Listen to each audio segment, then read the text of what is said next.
Alchemy. It is the scientific technique of understanding the structure of matter, decomposing it, and then reconstructing it.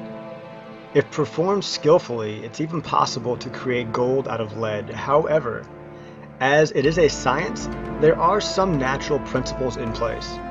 Only one thing can be created from something else of a certain mass. This is the principle of equivalent exchange.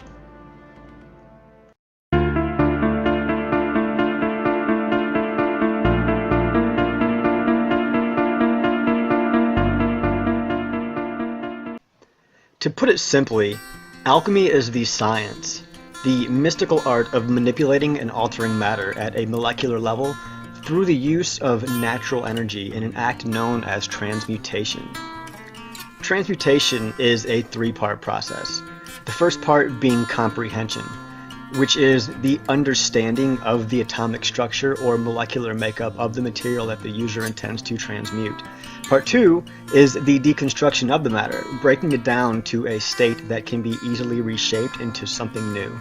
And last, we have reconstruction, allowing the energy used to break it down to continue flowing into the material and reforming it into something new. On top of a deep understanding of both chemistry and the ancient alchemical theory, being a successful alchemist also requires a good bit of natural talent. While a successful transmutation is the goal of all alchemists, there are several different paths that one can follow to reach this destination. Some alchemists are able to transmute by the way of the four classical elements: water, earth, fire, and air. And others are able to do it by way of the three essential principles: salt, sulfur, and mercury. Despite the way, the basic tenet that is the very foundation of all alchemy is the law of equivalent exchange. Equivalent exchange. In order to obtain or create something of equal value must be lost or destroyed.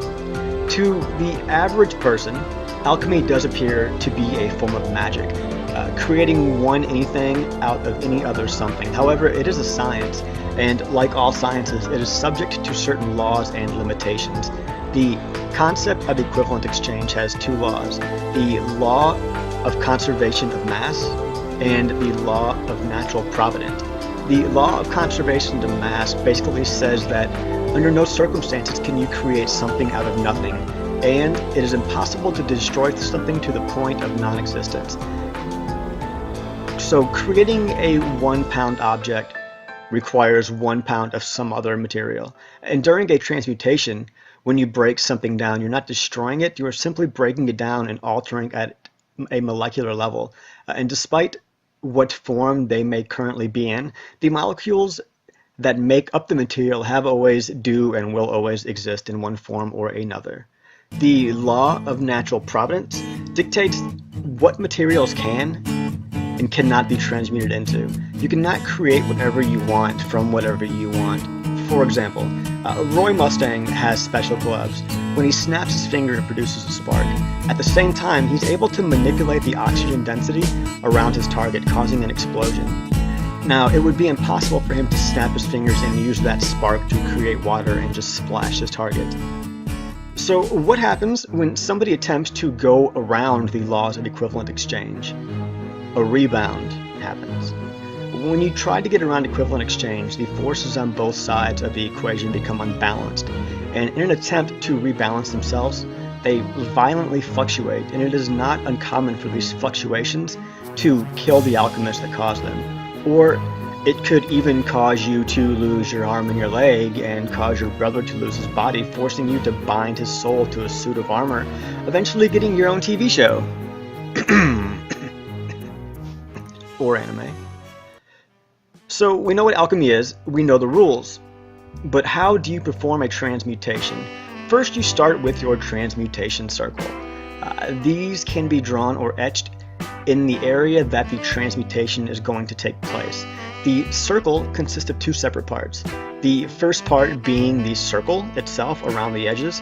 This is the conduit that channels and dictates the flow of power. Within the circle are the alchemical runes. These runes are widely varied based on ancient alchemical studies, text, and experimentation. but correspond to a different form of energy, allowing the energy that is focused within the circle to be released in a way that is most conductive to the alchemist's desired effect. There's also something called a transmutation array, which channel the same kinds of energies that the transmutation circles do. However, they are not bound to a circle. The best example of a transmutation array in the series would be the tattoos on Scar's arm. And now, the big taboo, human transmutation. Well, there's no law that says, hey buddy, you better not try to get around the equivalent exchange. But human transmutation, on the other hand, this is expressly forbidden. Attempting this can't have the same devastating effects that trying to go around equivalent exchange, due to the fact that human souls are priceless. There's nothing one could exchange that would be equal, so the very attempt of human transmutation immediately violates the laws of equivalent exchange. There are some exceptions though. One desired effect of human transmutation would be a resurrection. Bring somebody back from the dead, and this is one of the key plot points in the entire series. It is what started everything. The brothers lost their mother and they tried to bring her back. They suffered a rebound, which caused Ed to lose his leg and his arm, and caused Alphonse to lose his entire body, forcing Ed to bind his soul to a suit of armor.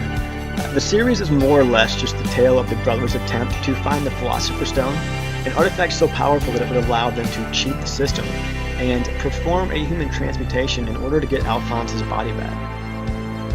When they attempted to bring their mother back, they were momentarily pulled into the domain of God, and while Ed did lose his arm, he came out with a great alchemical and universal understanding, knowledge, as well as the ability to perform alchemy without transmutation circles. Some of the more important characters in the show are something called the homunculi, which are basically reanimated corpses. They do have the appearance and memories of the person that they were in life. However, they are no longer really that person.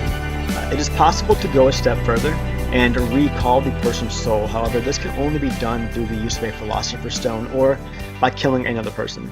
And then up next, the thing that created one of the most hated anime characters in the history of anime: the creation of a human chimera. Now, a chimera is one life form made up of two dissimilar life forms, and in this case, one of those life forms is a human. For example, a human and a dog, or better yet, your daughter and a dog. She's a little girl, you sick... Sorry, just you know the guy I'm talking about. Turned his daughter into a chimera and pissed Ed and them off. It's ridiculous. Dude was a jackass. But that is a brief explanation of alchemy, what it is, how it works, how to do it. If you enjoyed the video, don't forget to like, subscribe, comment, share, and do all that good stuff. And I'll see you guys again next time.